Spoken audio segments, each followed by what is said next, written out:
Ok, queridos, é um privilégio muito grande poder estar aqui compartilhando com vocês e a gente é muito grato por isso, né? Eu sei que... Como? Você tem 2 minutos. Tá bom, ela está me dando tempo aqui, isso aqui é difícil, né? Eu sei que a grande maioria de vocês conhece a gente, né? Mas uma rápida apresentação. Eu sou Evaldo, ela é Astrid, somos missionários na República Dominicana. Depois nós vivemos 8 anos no Haiti. Então, nós tivemos que sair de lá por causa da situação, né, política, social, tivemos que praticamente fugir de lá, mas nosso coração ardia e queria continuar trabalhando com os haitianos. Então, foi decidido que nós podíamos morar, então, na República Dominicana, que é o país vizinho, né, e continuar trabalhando, então, também com haitianos. E nós continuamos, então, hoje trabalhando, estamos mais de um ano agora na República Dominicana, e continuamos trabalhando, então, com haitianos e também com dominicanos. Depois de nós trabalharmos 25 anos como pastor de igreja no Brasil, então, os últimos 9, 10 anos, nós estamos trabalhando com missionários, então, fora do país. E é um privilégio muito, muito grande poder estar compartilhando aquilo que Deus tem feito em outros lugares também. Como é que essa história começou? Em 2010, teve um terremoto muito grande lá no Haiti. Vou fazer o sinal lá para trás. Quando eu fizer assim, é para avançar, tá legal? Em 2010, teve um terremoto muito, muito grande no Haiti. E o Evaldo foi com uma equipe, pode passar o próximo. O Evaldo estava visitando, acho que tem que dar um enter a mais aí. É que essa pessoa aqui não é muito tecnológica, então às vezes acaba fugindo algum desenho. Vamos ver se um enter a mais vai aparecer aí. O próximo, vamos ver. Fugiu. Em 2010 ele esteve lá com uma equipe no Haiti e o Senhor chamou ele para estar no Haiti. Logo que nós casamos, eu sei que muitos de vocês já ouviram essa história várias vezes, mas logo que nós casamos, nós tínhamos o chamado para ir para o campo missionário. E nós sempre achamos que seria na África. Vários países da África falam português, o continente africano fala português, existem muitas necessidades, então a gente sempre teve esse desejo no coração. Em 2010 acontece esse terremoto gigante, Evaldo vai para o Haiti com uma equipe e lá Deus fala para ele, a tua África é aqui. E ele voltou muito, muito impactado. Quando ele chega em casa e começa a contar para mim tudo o que ele viu, o que ele ouviu e como Deus falou o coração dele, ele falou assim, olha, Deus me disse que a nossa África é no Haiti. Eu falei, querido, tu está com um problema de geografia, porque o Haiti não fica no continente africano, ali é América Central, é Caribe, tem alguma coisa errada. E Deus continuou falando, falando, falando, e eu continuei resistindo, porque eu achava, não, é uma questão emocional. Eu vou participar de uma viagem missionária a curto prazo, só para ter certeza de que não é lá. 2012, fomos para essa viagem missionária. E aconteceu de tudo nessa semana que a gente ficou lá. Aconteceu furacão, tivemos uma invasão de tarântulas na casa, que eu sou apavorada por tarântulas. Aconteceu de uma pessoa que estava ajudando, um irmão de uma pessoa que estava ajudando a equipe faleceu sem ter nenhuma condição de atendimento médico. Além de outras coisas que foram uma bênção tremenda lá. Então eu pensei, Senhor, se está acontecendo tudo isso aqui, e o Senhor me trouxe aqui para ver tudo isso, é sinal de que o Senhor vai me capacitar para alguma coisa também. Muitas vezes eu olhava para a minha vida e pensava como salmista, né? Senhor, tu sondas e me conheces. Senhor, tu me sonda, tu me conheces. Você acha que eu sirvo para isso? Você acha que vai dar certo eu estar aqui nesse país? Você acha que vai dar certo para mim? Mas eu sempre entendi que Deus é quem capacitava. Se Deus me conhecia, se Deus me sondava, Ele me capacitava também. E nessa perspectiva, eu fui para o Haiti, fomos para o Haiti e tivemos o privilégio de servir o povo haitiano por quase 8 anos no Haiti. Tivemos uma saída emergencial, infelizmente, por conta da violência, né? No momento que as pessoas que estão trabalhando conosco nos dizem, olha, para nossa segurança, é melhor que vocês deixem o país. O Haiti, na época, em 2019, já estava passando por um caos muito grande, por necessidades muito grandes, uma violência muito grande. As forças de paz haviam saído em 2017 e a violência só multiplicou nesse período. Então, realmente, para os estrangeiros estarem no país, estava ficando muito, muito complicado. Nós deixamos o Haiti em 2019, mas com a ideia de, em alguns meses, voltarmos. Mas, infelizmente, a situação só piorou, e no ano passado, o presidente do Haiti foi assassinado em sua casa, e até hoje o Haiti não tem presidente ainda. Então, a situação continua cada vez mais complicada. Temos, sim, o desejo de voltar para o Haiti quando possível, mas, agora, estando na República Dominicana, pode avançar um pouquinho? Estando na República Dominicana, que fica ali naquele círculozinho, é uma ilha. A República Dominicana divide a ilha com o Haiti, 2/3 é a República Dominicana, que é o tamanho do estado do Espírito Santo. O Haiti é um país muito pequeno, é o tamanho do estado de Alagoas, aqui no Brasil. Então, a partir dessa decisão de não podermos retornar os ministérios no Haiti, nós estamos trabalhando na República Dominicana. Essa aqui é a divisa entre Haiti e República Dominicana. A foto já nos dá uma ideia do porquê no Haiti chega a ser 4 graus mais quente do que na República Dominicana. A questão do deflorestamento no Haiti é muito, muito grande. Como eles usam a madeira como combustível, para queimar, para fazer alimentos, as florestas praticamente sumiram. Então, tem muito pouca árvore. O resultado disso é um calor muito grande lá também. Pode avançar. O que tem sido o foco do nosso ministério? Tanto na República Dominicana, quanto no Haiti. Enquanto no Haiti, nós trabalhamos com o Ministério de Treinamento de pastores, de líderes, de professores. Continuamos fazendo isso também na República Dominicana. A República Dominicana é um país que tem 10 milhões de pessoas. Em torno de 10 milhões, mais ou menos. 20% dessa população é do povo haitiano. A segunda língua mais falada na República Dominicana é o crioulo haitiano, por conta da quantia de pessoas que tem ali. A língua do país é o espanhol, mas a segunda língua mais falada é o crioulo haitiano por conta do número de pessoas vivendo lá. E nós continuamos trabalhando realmente com a comunidade haitiana e também com a comunidade dominicana lá.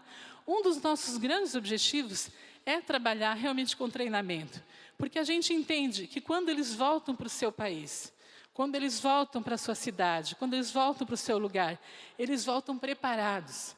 E esse é o desafio que a gente tem dado para os irmãos haitianos que também estão aqui no Brasil e quando a gente encontra em outros países também.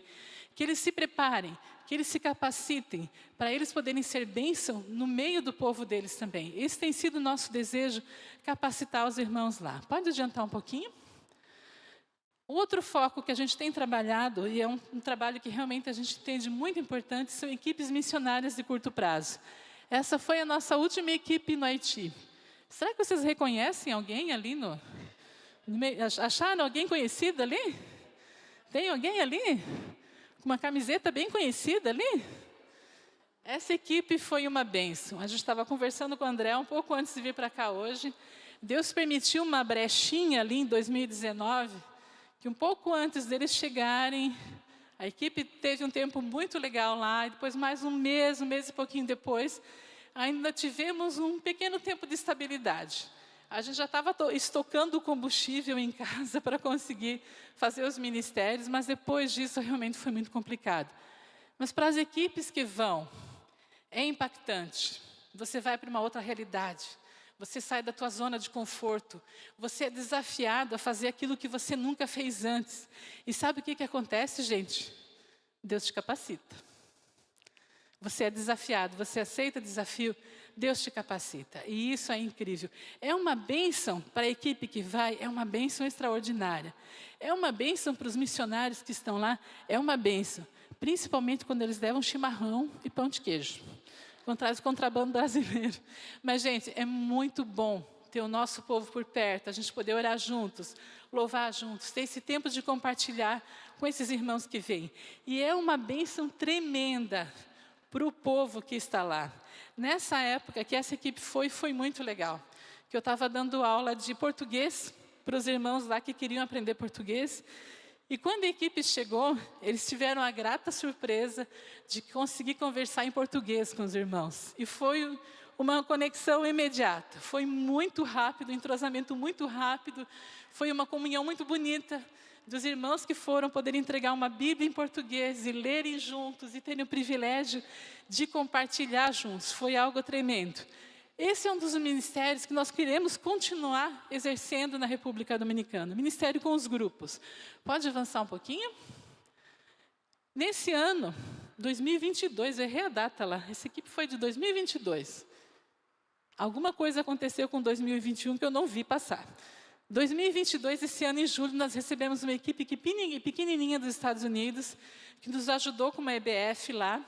Uma EBF cujas portas a gente teve que fechar, porque já estava com 250 crianças e não tinha mais espaço para receber crianças. Então, não tínhamos nem equipe, e nem espaço, e nem comida para receber tantas crianças. As crianças receberam um lanche quando chegaram e também receberam uma refeição completa. Então, tivemos uma equipe trabalhando arduamente lá com essas crianças e foi uma bênção tremenda. Foi uma bênção para a equipe? Foi. Você sair da sua zona de conforto e pensar que nem tudo é tão normal assim, que não é só você chegar em casa e acender a luz, abrir a torneira e está tudo certinho, no teu chuveiro, tomar teu banho quentinho, que as coisas são diferentes. É muito legal a gente perceber que existe uma coisa diferente. E isso fala tremendamente com as equipes que vão. Pode avançar um pouquinho? Nós temos um interesse, sim, em fazer um investimento nessa próxima geração. Essas meninas que vocês estão olhando ali atrás, são futuras líderes, são monitores do projeto que estão sendo treinadas. No momento que elas estão sendo treinadas e estão recebendo acompanhamento, elas estão sendo tiradas das ruas. O país que nós vivemos, a República Dominicana, é um país muito bonito. E se eu falar cidades como Punta Cana, Boca Chica e outras cidades que são muito conhecidas pelo turismo, com resorts caríssimos, tem muita coisa por trás desses resorts também. A prostituição infantil, prostituição de adolescentes, é muito, muito grande. E sabe o que é pior, gente? São muitas vezes as próprias mães, e eu digo mães porque na maior parte das vezes são só as mães que cuidam dos seus filhos, são as próprias mães que vendem suas filhas para a prostituição. O nosso objetivo é apresentar Jesus antes deles serem apresentados às drogas e à prostituição. Os meninos, desde muito, muito pequenos, eles são aliciados para as drogas. E isso realmente é algo muito complicado e é um atrativo. Como existe muita dificuldade, muita falta de muita coisa, qualquer dinheirinho a mais para as crianças faz uma diferença. E às vezes elas acabam se entregando nesse mundo tão complicado. Então temos trabalhado assim bem forte com essas meninas, com essas crianças, para estar realmente dando uma oportunidade para elas. Tem sido o nosso desejo. O Evaldo já está fazendo sinal, tipo assim, está invadindo meu tempo. Um pouquinho mais, vamos lá, vamos avançar. O Ministério com as Crianças na República Dominicana, temos aproveitado o tempo lá, não só para aprender o espanhol, que Deus tem nos dado a graça de estar falando um pouquinho mais, mas também temos tido a oportunidade de trabalhar nesse projeto em Bienvenido. Em torno de 150, 200 crianças recebem uma refeição todos os dias nessa comunidade. Muitos dos pais, eles não têm condições de dar uma refeição adequada para os seus filhos. Então, nessa comunidade, eles recebem, além de uma refeição adequada, elas têm a oportunidade também de ir para a escola. Pode avançar um pouquinho? Esse aqui é no Ministério no Haiti ainda. Elas têm a oportunidade de ir para a escola. Existe uma ajuda, um apoio para ir para a escola também. E, principalmente, elas têm tido a oportunidade de, vindo no projeto, de ouvir a palavra de Deus. A gente prega o Evangelho. Todas as semanas, nós temos classes bíblicas com as crianças e estamos ensinando a Bíblia. Todas as classes bíblicas, elas recebem uma atividade manual para fazer com o versículo bíblico, para que elas possam estar compartilhando com as suas famílias também. E o número de crianças vem crescendo a cada dia. Pode avançar?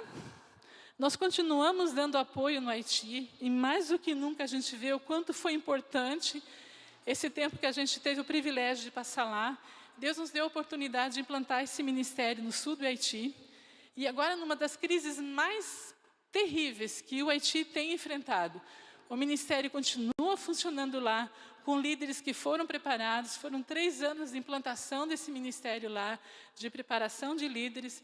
E agora nós temos os líderes lá que continuam trabalhando com as crianças, a gente continua dando apoio. Praticamente todas as semanas a gente continua em contato com eles. E são 90 famílias que estão sendo atendidas através do projeto. Esse projeto leva educação, saúde, atendimento na área espiritual, atendimento na área de alimentação. É um projeto completo que tem realmente como objetivo de tirar a criança da rua, que essa criança não vá para um orfanato, mas que essa criança realmente possa permanecer na sua casa com os seus pais. Pode avançar mais um pouquinho? Nós somos desafiados esse ano a fazer uma caminhada para ver, sentir e agir. Essa pessoa bem no centro aqui da foto, de camiseta branca, com óculos pendurado, é a Verônica. Ela nos desafiou a fazer uma caminhada na comunidade e nos desafiou não só apenas olhar, mas realmente ver. O que nós estamos vendo ali? O que nós vamos fazer com aquilo que a gente viu? O Evaldo vai falar um pouquinho sobre isso depois ainda. Foi uma oportunidade de a gente olhar com outros olhos a comunidade onde nós estávamos, de sentir no dia a dia o que as pessoas que vivem lá sentem também. É tão interessante que quando nós pedimos para Deus nos dar oportunidades, dizer que Deus é criativo é redundante, né? Mas Deus é extremamente criativo. Nós muitas vezes não abrimos os olhos para isso. Mas Deus tem nos dado oportunidades bem interessantes. Às vezes nós pensamos que tudo aquilo que a gente faz vai ser pregar num lugar específico. Vamos reunir todo mundo, chamar todo mundo, vamos pregar num lugar específico.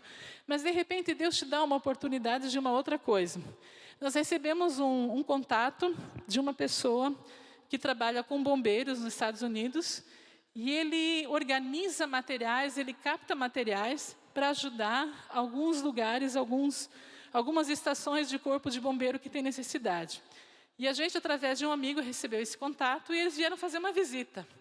Quando eles visitaram algumas estações de corpo de bombeiro que tem na República Dominicana, eles ficaram horrorizados com a necessidade gigante de coisas que tinha. Evaldo foi atrás, visitou, pesquisou, conversou.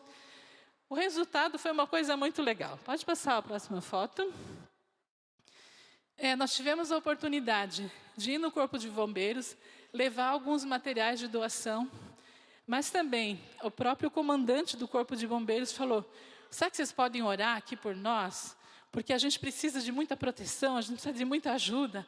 Será que vocês podem orar? E foi, cada vez que é feita uma visita lá, que são levadas doações, é realmente pedido para que se ore, para que se abençoe aquele lugar. E a palavra de Deus tem sido pregada. As pessoas têm ouvido a palavra de Deus das mais diferentes formas. Quando nós pedimos oportunidades para o Senhor de apresentar o Evangelho, Ele escolhe de que jeito a gente faz. E às vezes da forma mais inesperada possível. Talvez a gente podia ter pensado, mas bombeiros, não tem nada a ver comigo. Não é meu departamento, não é minha área. Mas de repente Deus usou isso para que mais uma vez a palavra do Senhor possa ser pregada e as pessoas estão em contato conosco e querem saber muito mais. Então a gente realmente louva a Deus pelas oportunidades que Deus tem dado. Pode avançar um pouquinho mais?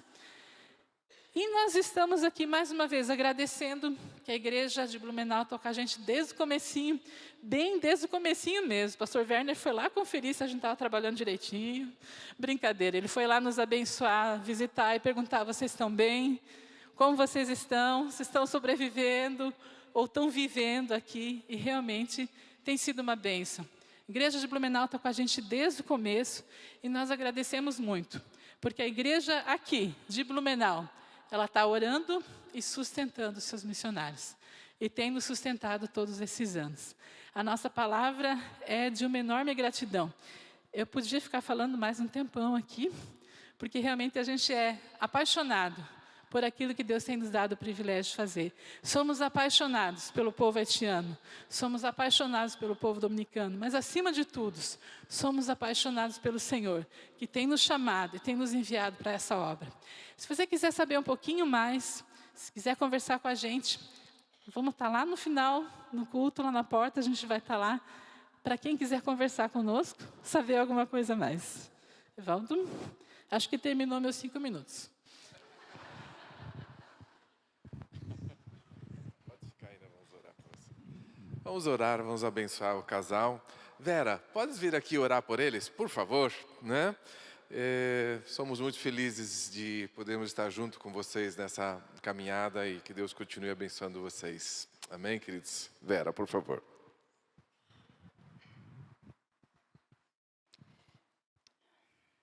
Querido Deus, nós te louvamos, Senhor, pela vida do Evaldo e da Astrid, por essa oportunidade que temos de conhecer um pouquinho mais do trabalho deles lá no campo, Senhor. Obrigado pela disposição, pelo coração doador, pelo tempo que eles se dispõem e por aquilo que eles estão fazendo, Senhor. Continue com a tua mão sobre eles, guiando, Senhor. Abrindo o coração daquelas pessoas que lá ficaram, Senhor, usando as nossas vidas que estamos aqui para orar, para ajudá-los também financeiramente. O que for preciso fazer, Senhor, que o Senhor nos desperte, Pai. Desperte a tua igreja para isso, Senhor. E agora também abençoe Evaldo com a tua palavra, o que o Senhor colocou no coração dele, Deus.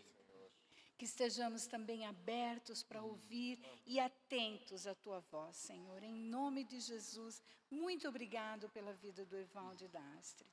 Amém, Senhor. Amém. Obrigado, Vera. Então tá bom, Evaldo. Também você tem 5 minutos, que bom, né? Deus te abençoe, querido.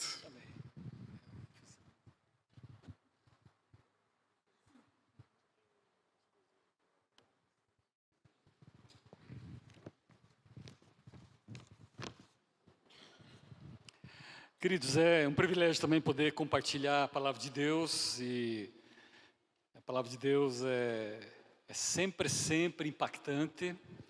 E o pastor Verne mandou uma mensagem dizendo assim, qual é o texto e o título da mensagem que a gente manda para o povo da igreja, né? Eu já tinha, na verdade, trabalhado bastante na mensagem, mas o título eu não tinha feito ainda, né?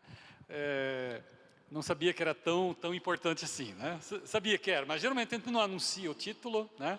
Mas fizemos um título sem dúvida. Paulo em Atenas, mais do que um turista.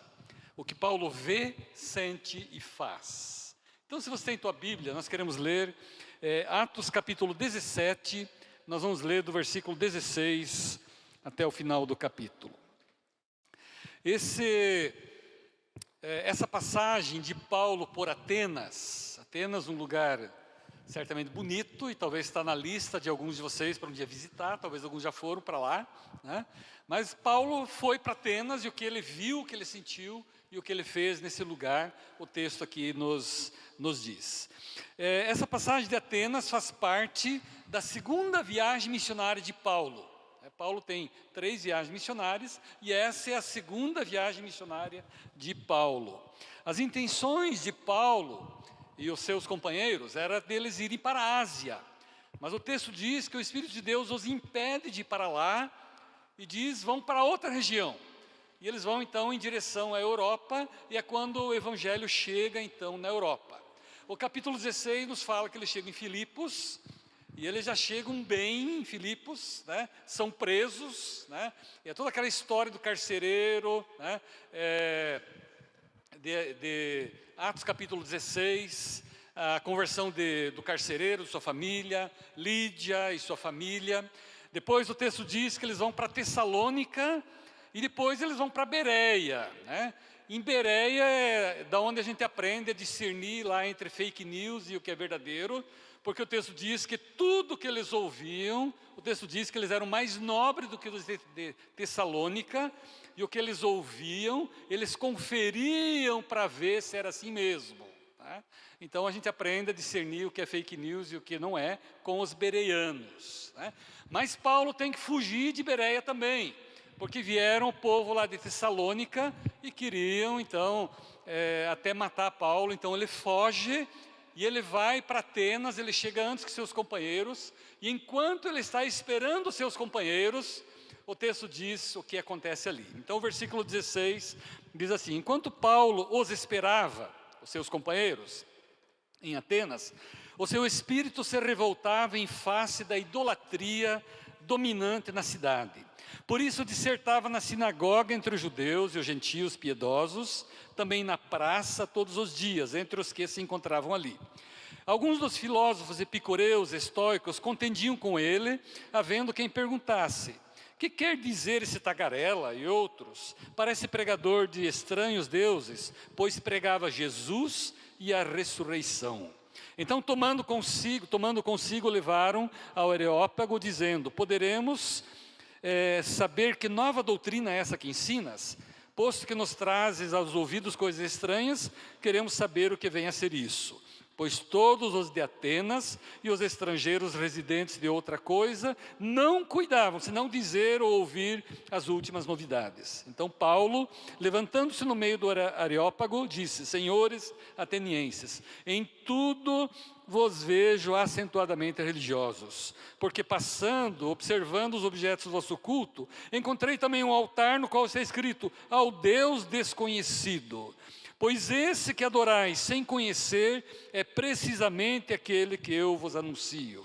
O Deus que fez o mundo e tudo que nele existe, sendo ele o Senhor do céu e da terra, não habita em santuário feito por mãos humanas, nem é servido por mãos humanas, como se de alguma coisa precisasse, pois ele mesmo é quem a todos dá vida, respiração e tudo mais. De um só fez toda a raça humana, para habitar sobre a face da terra, havendo fixado os tempos previamente estabelecidos e os limites da sua habitação, para buscarem a Deus, se porventura tateando o possam achar, bem que não está longe de cada um de nós, pois nele vivemos e nos movemos e existimos, como alguns dos vossos poetas têm dito, porque dele também somos geração. Sendo, pois, geração de Deus, não devemos pensar que a divindade é semelhante ao ouro, à prata ou à pedra, trabalhado pela arte e imaginação do homem. Ora, não levou Deus em conta os tempos da ignorância. Agora, porém, notifica aos homens que todos, em toda parte, se arrependam, porque estabeleceu um dia em que há de julgar o mundo com justiça, por meio de um varão que destinou e acreditou diante de todos, ressuscitando dentre os mortos. Quando ouviram falar da ressurreição dos mortos, uns escarneceram, e outros disseram: a respeito disso te ouviremos noutra ocasião. A essa altura, Paulo se retirou do meio deles. Houve, porém, alguns homens que se agregaram a ele e creram. Entre eles estava Dionísio, o Areopagita, uma mulher chamada Damaris, e com eles outro mais. Então, queridos, Paulo passa por Atenas, mas como nós lemos aqui, vocês perceberam, não meramente como um turista, mas ele vê e sente coisas e faz algo muito, muito maior, né? Paulo estava em Atenas, não como turista, ele observa a realidade ao seu redor. Ele começa a observar e ele começa a perceber a realidade ao seu redor. Ele vê tudo aquilo que estava além da intelectualidade dos atenienses, dos seus belos prédios, das belezas do lugar. Ele vê uma realidade espiritual. E o texto diz que ele sente indignação por aquilo que ele vê, né? O seu espírito se revoltava, o texto diz, por tanta idolatria. Havia mais de 30 mil estátuas naquele lugar, né? Então era ídolos por todos os lados, né? Alguém disse que era mais fácil encontrar um Deus do que um homem em Atenas. Então Paulo está andando e está sentindo, percebendo todas essas coisas, né? No centro da intelectualidade, ali Atenas, com os maiores pensadores do mundo daquela época, né? Com toda a sua arte, com toda a sua beleza, aquilo que havia ali em Atenas, ele percebe a ignorância espiritual em que aquele povo estava vivendo. Ele percebe isso, né? Paulo não se impressiona com toda a arte e a filosofia que não honra a Deus. Paulo não era contra, né, a arte, essas coisas, mas ele não se impressionava com aquilo que não honrava a Deus. E o que ele via ao seu redor era exatamente isso. Ele sente indignação e revolta, né, por toda aquela idolatria. John Stott, ele diz que a idolatria é uma tentativa de confinar Deus aos limites que nós queremos estabelecer, né, limitando um espaço imposto por nós, quando Deus é o Criador do universo, né? Deus que fez todas as coisas. Não existe, ele diz, não existe lógica na idolatria, né? Ele diz, não existe uma lógica nisso. É uma expressão perversa e confusa da nossa rebelião contra Deus. Um ídolo é um substituto de Deus. E ele diz, pode ser qualquer coisa, né? John Stott mesmo, ele diz que a idolatria não se limita a sociedades antigas, mas há ídolos muito sofisticados hoje, né? E ele vai descrevendo, né, os ídolos de hoje, avareza, idolatria, as ideologias podem ser idolatria, assim como a fama, a riqueza, o poder, o sexo, as comidas, pessoas, pais, filhos, né? Até o ministério pode ser uma idolatria. Então, há muitas idolatrias hoje sofisticadas. E John Stott diz que a idolatria é uma tentativa de nós confinarmos Deus aos limites que nós estabelecemos. A grande pergunta é, será que nós ficamos perturbados por aquilo que nós vemos ao nosso redor? Será que nós vemos algo além do que todo mundo vê, né? Será que nós vemos a realidade espiritual na qual nós estamos inseridos? É isso que Paulo vê e sente nessa cidade fantástica, porém dominada pelo pecado. O que nós vemos e sentimos no mundo em que nós vivemos?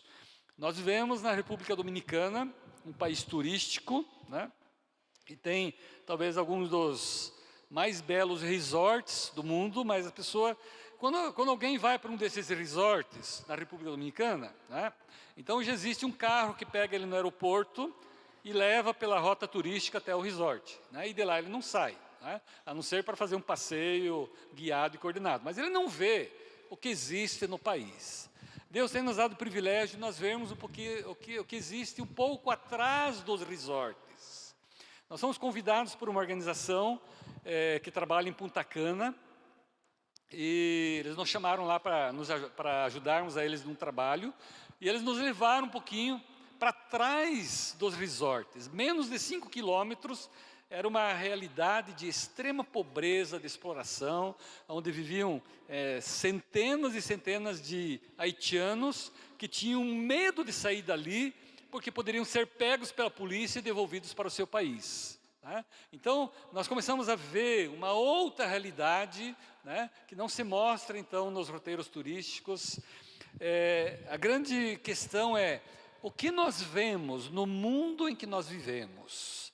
Será que nós vemos o que todo mundo vê, ou nós conseguimos ver uma realidade espiritual na qual as pessoas estão vivendo? Astrid falou um pouquinho da caminhada de oração, né, que fomos desafiados a fazer também numa comunidade lá na República Dominicana. E essa pessoa nos diz, eu quero que vocês andem pelas ruas, que vocês olhem, mas vocês tentem sentir o que as pessoas estão sentindo, tentem ver o que as pessoas estão vendo, tentem perceber o que as pessoas estão vivendo, né? E foi algo assim, muito, muito impactante. Depois o grupo compartilhou, e a grande questão, o que fazer com tudo isso? Né? O que fazer com tudo isso? O que você vê ao teu redor? O que você vê por onde você passa? Será que é o que todo mundo vê? Ou você vê algo mais? Né? Como missionários, mais do que como missionários, como cristãos, nós podemos ver algo muito maior. Nós podemos ver a realidade espiritual na qual as pessoas vivem.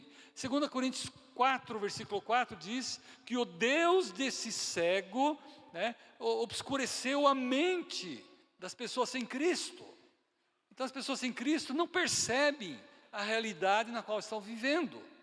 Mas você e eu que temos a Cristo, nós podemos perceber esta realidade, ver a realidade na qual as pessoas estão vivendo. Paulo vê e sente muito além do que aquilo que todo mundo vê.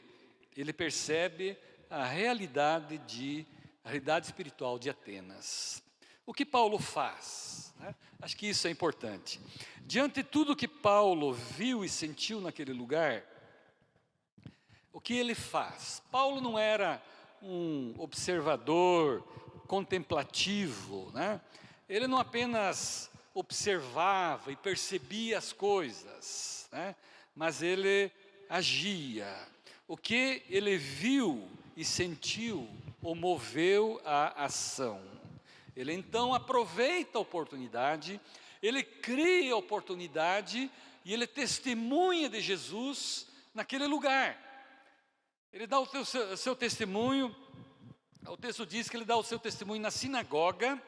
Sinagoga era onde pessoas tementes a Deus se reuniam, né?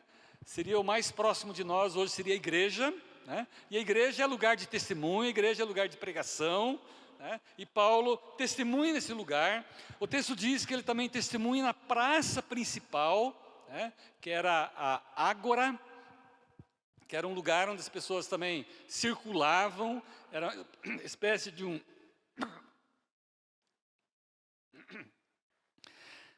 Era espécie de um mercado público. Obrigado. A Ágora é espécie de um mercado público onde as pessoas circulavam, faziam negócios. Talvez o relativo para nós seria hoje um shopping center, né? Então ele pregava, ele anunciava, ele testemunhava nesse lugar. E depois o texto diz que ele também é levado, né, para o Areópago, né, que era um lugar então de uma elite pensante, né, era um lugar onde selecionavam pessoas e elas ficavam discutindo filosofias nesse lugar. E ele é levado para esse lugar. E o texto diz que ele também testemunha, né, de Jesus ali naquele lugar.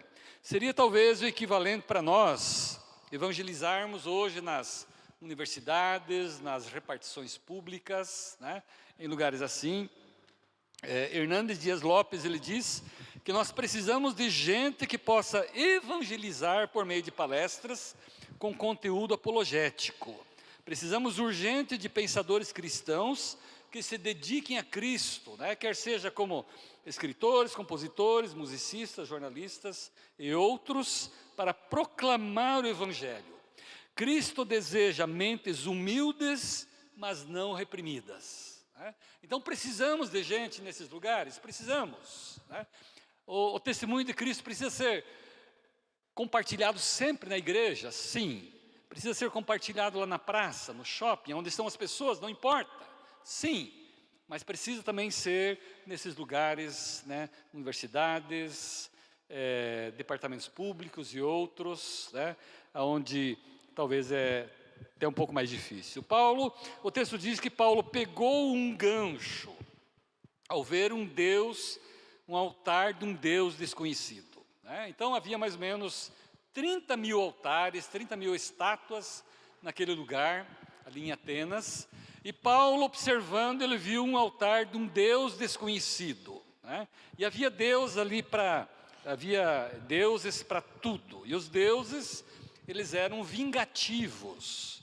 E os atenienses, com medo de que eles esquecessem de algum Deus, eles colocam um altar para um Deus desconhecido.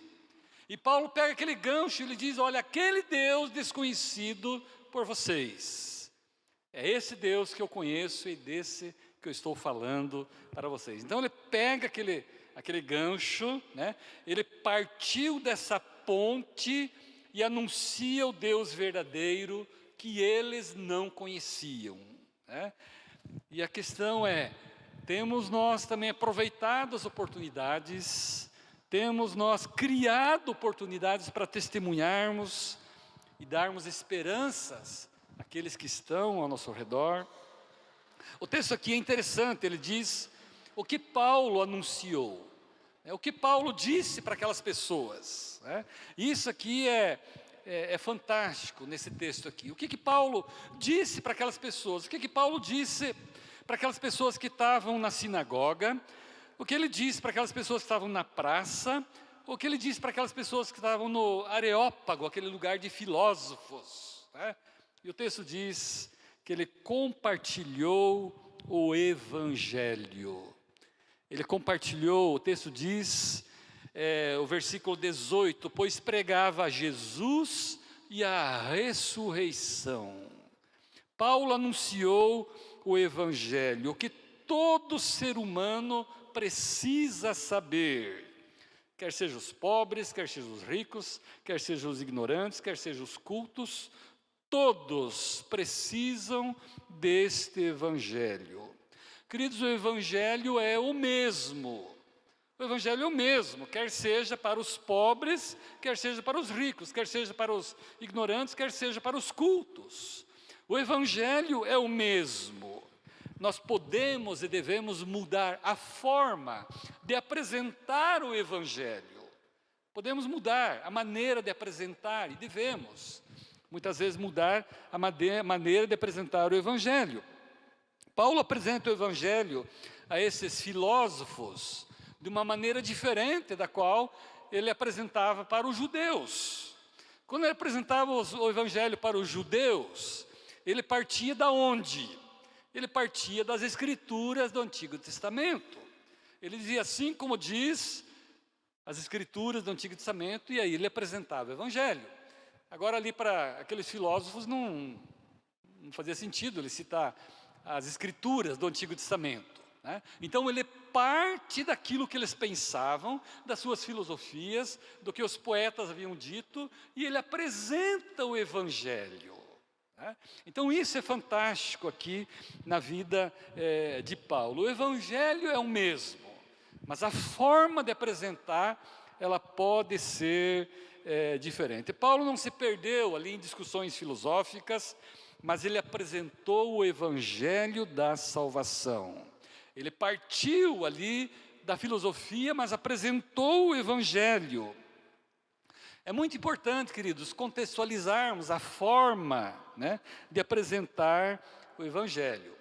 No último domingo nós estávamos lá em Curitiba, e o pastor Nonato, acho que é conhecido aqui, né? Ele pregou lá, e ele estava dizendo assim, algumas formas de evangelismo talvez não faz muito sentido hoje, Talvez sair na rua, distribuir folhetos, alguns lugares pode fazer sentido, mas alguns lugares não. Então temos que pensar de outras formas, como nós podemos apresentar o Evangelho para essas pessoas que estão sobrecarregadas de informação, que tem tanta coisa que aquelas pessoas recebem. Ele também disse assim, existem alguns lugares, a gente pensa assim que bater de porta em porta vai ser o melhor caminho. Em alguns lugares sim, mas existem hoje condomínios fechados que você não tem como entrar lá e bater de porta em porta. Então você tem que pensar, como eu posso entrar lá? Ou aonde eu vou encontrar essas pessoas para poder pregar o Evangelho? O Evangelho é o mesmo, mas a forma de apresentar talvez pode ser muito diferente. E como é importante, queridos, nós contextualizarmos a forma que nós apresentamos o Evangelho. A Astrid está aqui compartilhando, ela disse assim que todos os trabalhos que nós fazemos hoje na República Dominicana, nós fazemos não em português, mas nós fazemos em espanhol, que é na língua deles. Nós já passamos um pouquinho daquela fase de falar portunhol, e já estamos começando a falar um pouquinho de espanhol. Então, nós utilizamos a língua deles, e como é importante. E quando nós vamos conversar com os haitianos, muitas vezes nós puxamos uma conversa em crioulo haitiano, e eles abrem um sorriso que aquilo vem aqui assim, porque nós valorizamos aquilo que é deles. Nós conseguimos essa ponte, e conseguimos então falar alguma coisa que realmente é importante para a vida deles. Acho que com as nossas caminhadas, a gente vai aprendendo algumas coisas que nós vamos acertando e coisas que nós vamos errando. Eu lembro, uma vez, quando nós estávamos no Haiti, a gente trabalhava com grupos, quase toda semana a gente recebia um grupo, e havia um grupo que foi para o Haiti e disse assim, nós queremos trabalhar com esporte. E nós falamos, opa, que legal, né? E eles chegaram lá no Haiti, no meio da Copa do Mundo 2014, né? E o haitiano é apaixonado por futebol, e eles começaram com alguns joguinhos assim, as coisinhas assim, de jogar um para o outro, né? E ninguém estava dando muita bola, né? E algum deles veio e falou para a gente, mas o que está acontecendo? Aí nós explicamos para ele, está acontecendo a Copa do Mundo nesse momento, né? Aí nós tínhamos uma bola, falamos, está aqui uma bola, comece a jogar bola com eles, né? E aí ele conseguiu essa ponte com os haitianos, e aí conseguiu passar a mensagem que eles queriam. Quando nós voltarmos agora para a República Dominicana, nós estamos levando uma filha conosco, né? Uma filha adotada. Nós estamos levando a Rebeca, filha do pastor Nonato, né? E ela vai ficar lá 3 meses com a gente, né? E a Asi tem pegado muito no pé dela, né? Cobrado, né? Está aprendendo espanhol, né? O que você sabe sobre a República Dominicana? Né? Você tem que saber alguma coisa, né? É muito importante você chegar lá, né? E as pessoas saberem que você valoriza aquilo que eles valorizam, né? Nós estamos indo para apresentar uma mensagem para eles. Mas qual é esse gancho? Qual é essa forma de entrar na vida deles? Então é muito, muito importante. Aprendemos isso com o apóstolo Paulo, né? Ele pega aquele gancho, né? Ele vê o altar no Deus desconhecido, né? E ele diz, esse Deus que vocês não conhecem, esse eu apresento, né? Ele apresenta o mesmo evangelho, para outro, mas de formas diferentes. Ele apresenta o evangelho da salvação. O texto aqui de Atos capítulo 17 diz, né, o que Paulo pregou para eles, né? E realmente é uma mensagem completa, né? O texto diz que ele fala da grandeza de Deus. Ele diz, Deus é o Criador de todas as coisas, né? Ele é o Senhor absoluto. Deus não precisa de nada, né? Não precisa de um templo para ser adorado, Ele não precisa de rituais de culto. Deus é Senhor absoluto, é Criador de todas as coisas. O texto diz que Paulo fala da bondade de Deus. Deus não apenas criou, mas Deus é o sustentador de todas as coisas. Ele é o provedor. O texto diz que Ele é quem dá vida, fôlego e as demais coisas. Lá no versículo 25, nós dependemos de Deus, e não Ele de nós. O texto diz, nele nós vivemos, nos movemos e existimos. Então, ele fala da bondade de Deus. Deus não apenas criou, mas Deus é o sustentador de todas as coisas. O verso 26 diz que é Deus quem estabelece os povos. O verso 26 diz, de um só fez toda a raça humana para habitar sobre toda a face da terra, havendo fixado os tempos previamente estabelecidos e os limites de sua habitação. Para quê? O texto diz, para buscarem a Deus, e se porventura tateando possam achar, bem que não está longe de cada um de nós. Então o texto diz que Deus estabelece o lugar de cada povo, e o tempo determinado para cada povo naquele lugar. E o texto diz para quê? Para que possam buscar a Deus. Para mim esse texto é muito importante. Às vezes pessoas perguntam para mim e dizem, qual a solução para o Haiti? Né? Parece que é um caos atrás do outro. Um caos atrás do outro. E qual a solução para o Haiti?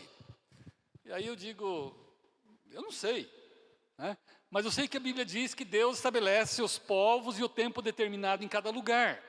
Hoje, talvez o povo que mais está saindo de lá, indo para outros lugares, são os haitianos. Eu vejo que é uma oportunidade para eles verem algo diferente, para eles verem um mundo diferente, para eles serem discipulados.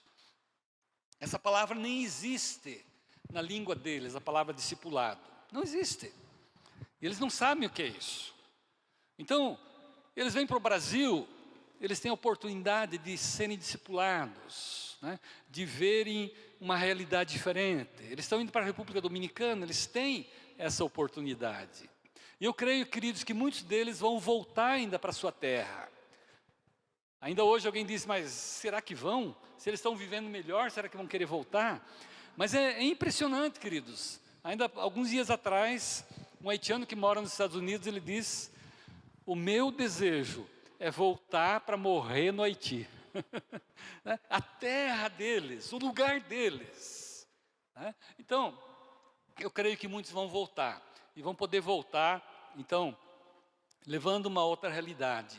Aquilo que eles têm aprendido, aquilo que eles têm vivido. Deus está no controle de todas as coisas. A bondade de Deus. Deus é o Criador, mas Deus é o sustentador de todas as coisas. E Paulo fala também da graça de Deus. Ele é o Salvador. Paulo pregou em Atenas sobre Jesus e a ressurreição, como diz o verso 18. E ele chama os seus ouvintes ao arrependimento. Ele diz no verso 30, no passado Deus não levou em conta essa ignorância, mas agora ordena que todos em todos os lugares se arrependam. Aquilo que os gregos consideravam uma sabedoria refinada, Paulo diz, estão vivendo na ignorância, porque exclui Deus disso tudo. Para Paulo, aquilo não passava de uma ignorância espiritual. Por isso Deus chama todos ao arrependimento, pois haverá o dia de prestação de contas, haverá o dia do juízo final. Então, ele fala a respeito da graça, da oportunidade que Deus dá, e o chama ao arrependimento. Isso não é apresentar o evangelho completo, Ele fala então da grandeza de Deus, ele fala da bondade de Deus, ele fala da graça de Deus, ele apresenta o evangelho, o mesmo evangelho que ele apresenta para um grupo em uma cidade, ele apresenta em Atenas, talvez a maneira de apresentar diferente. E o texto então diz como as pessoas receberam aquela palavra, do versículo 32 ao 34, ele diz que houve 3 reações à palavra pregada. E são as mesmas reações que nós recebemos hoje. O texto diz que alguns zombaram e escarneceram. Não sei se você já teve essa oportunidade, de você pregar a palavra e as pessoas zombarem de você. Mas acontece. O texto diz que aqui com Paulo aconteceu isso, zombaram, escarneceram. A Bíblia diz que um outro grupo, foi o grupo daqueles que diz, legal, mas hoje não, mais tarde, quem sabe um outro dia. Estavam adiando a decisão mais importante de suas vidas, mas disseram hoje não. E você e eu nos deparamos com isso também. Apresentamos o Evangelho, apresentamos a mensagem de Deus, e alguns dizem, legal, mas acho que não é para mim, hoje não, talvez um outro dia, vou pensar. Mas o texto diz também que havia um outro grupo daqueles que creram. O versículo 34, houve porém alguns homens que se agregaram a ele e creram. Queridos, e como isso é importante? Eles fizeram a decisão mais importante de suas vidas, mesmo que não foram todos, mesmo que o texto diz que foram alguns, mas vale a pena a pregação. Vale a pena o testemunho, vale a pena anunciar Jesus. Para esses poucos fez toda a diferença. Queridos, vale a pena anunciar Jesus. É a mensagem que vai mudar a vida das pessoas. É a mensagem da salvação. Que nós possamos aproveitar as oportunidades, que nós possamos criar oportunidades. Que Deus possa abrir os nossos olhos para nós vermos o que está ao nosso redor, para nós sentirmos aquilo que há ao nosso redor. E para nós fazermos algo, apresentar Jesus, apresentar o Evangelho, quer seja de uma forma, quer seja de outra, mas apresentarmos o Evangelho, que é o Evangelho transformador, que é o Evangelho que nós anunciamos, o mesmo Evangelho que Paulo anunciou para aquele povo de Atenas, né? Na sinagoga, na praça, enfim, entre os filósofos. É o mesmo evangelho que nós anunciamos, de uma forma diferente, mas o evangelho transformador, o evangelho que muda a vida das pessoas. Que Deus possa nos abençoar e Deus possa continuar usando a vida de cada um de nós. Amém.